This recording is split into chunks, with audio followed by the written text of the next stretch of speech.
Жалғастырайық, аймақта парктер шеруі 2025 науқаны басталды. Ақжайық мемлекеттік табиғи резерватының ұйымдастырылуымен өткен шара мақсаты қоғамды табиғатты қорғауға үйрету. Әр азаматтарды табиғатты күтіп ұстауға, қоршаған ортаны ластамауға үндейді.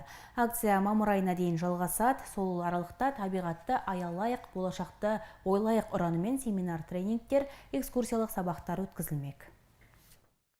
Аумағында жаңағы парктер шеруі акциясынан бөлек табиғат қорғау мекемесі негізінен Ақжайық мемлекеттік табиғи резерваты. Сонымен ішінде жаңағы 5 бөлім бар.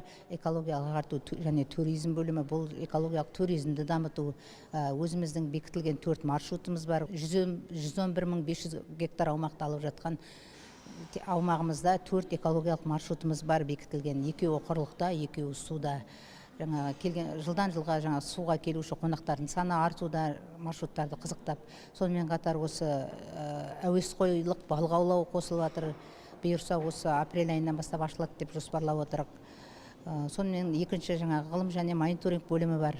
Ол зерттеу жұмыстарын жүргізіледі. Құстардың санағын өткізіледі. Құстардың келіп қонуы, ұя басуы, ары қарай ұшып кетуі, резерват аумағына кіре алмайтын кез келген кісіге рұқсат жоқ. Осы ғылым бөлімі мамандары зерттеу жұмыстарын жүргізеді.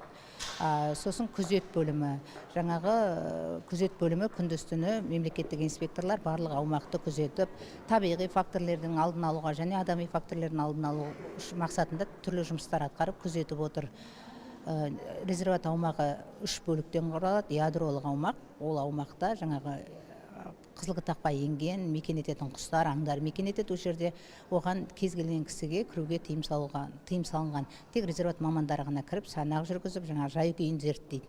Екінші, буферлік аймақ дейді, ол аралық аймақ. Осы аумақта туризмді дамытуға, ғылыми зерттеу жұмысымен айналысатын мамандарға, студенттерге сол аралықта жұмыс жасауға, санақ жүргізуге, жұмыс жасауға болады. Үшінші, енді сол осы екі аумақты әртүрлі факторлердің алдын алу үшін, қорғау үшін күзет аумағы орналасқан. Табиғи резерватының аумағы өзі ерекше қорғалатын табиғат болып саналады. Енді сулы батпақты жер, бұл жерде құстың 292 түрі бар.